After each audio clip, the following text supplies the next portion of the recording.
So I made a viral post the other day on Facebook. It was in a very popular BJJ group. It's like 300,000 people. And here's what I talked about. So I did an open mat. I dropped in at a gym, and really good gym. The people there are awesome. The coach there was awesome. I've been wanting to drop into this gym for a while. While we're training, I see this kid walking off the street. Definitely wasn't dressed to like come in and train, but started asking some questions. And the coach did the right thing. He brought the kid on the mat, the quintessential kid walks on the mat in his socks. He pulls him aside, shows him a few things, gives him a great experience. Like I was watching it. It was definitely really good. Like I wish my trial class went like that. And after about 30 minutes, they walk back into like the lobby area. I could still see them. And I've been in sales for almost 10 years now, marketing and sales. And I was interested to see if he was going to go and try and sign the kid up right then and there. But what happened was not my expectation at all. Now, to be clear, this is not the gym that I go to. The gym that I go to does this completely different. They have like a solid process. So seeing this from a different gym's perspective was definitely eye opening. But the coach gave the kid a great experience for like a half hour, pulled him aside, spent a lot of time on him, and he seemed like very happy and very eager. And he just hands him a sheet and he says, "Cool, just scan the QR code and come back whenever you feel like you're ready." And to me, it was like such a missed opportunity. So I made a post about it on Facebook. I said, "Listen, do all gym owners suck at sales? Like, are they just not good business people?" Because from my perspective, this kid was ready to sign up. And he won't sign up unless he gets that push to say, "Hey, listen, why don't you sign up right now and then come to the next class?" That's just my opinion.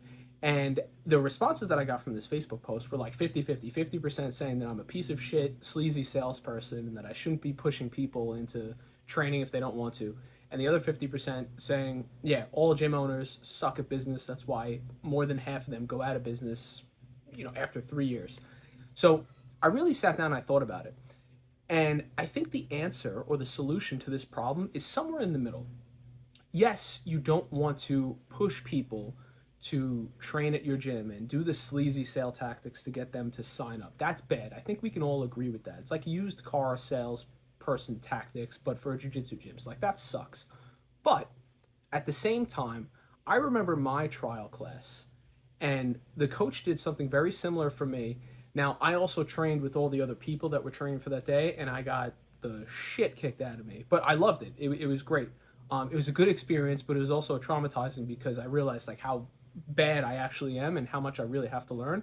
But for me, when my first coach pulled me aside, he said, "Hey, listen, man, like you're doing this job." I was in the police academy at the time. He's like, "You should really think about making this a thing, not just coming down for the trial class." He goes, "I'd really like you to come back." He goes, "You don't have to sign up right now." He goes, "I'm not asking you to sign up right now, but I'd like you to commit to come back to another class, the 10 a.m. class on Wednesday."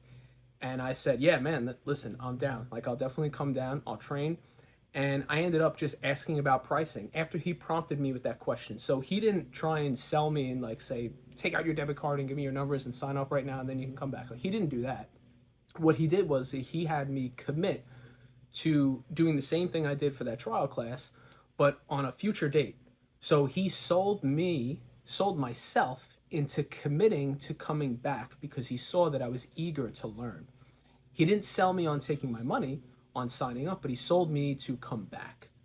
And that prompted me to ask the question of, well, because I thought in my head and I was like, well, if I'm going to come back, then that means I'm probably going to come back again after that. So I should really just ask what the price is and what it entails and how much I can train.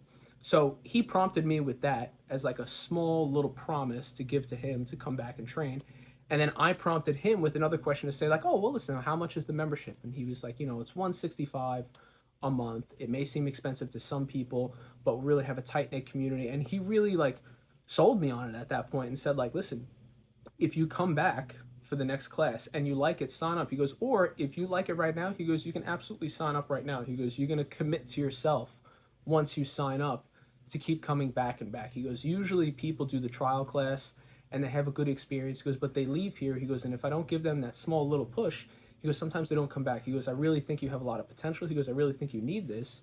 So if you'd like to sign up now, by all means, the instructions are right there. He goes, and if you need help, creating your member profile, whatever, he goes, go over to, I forget the guy's name at the time. It was either Alex or John.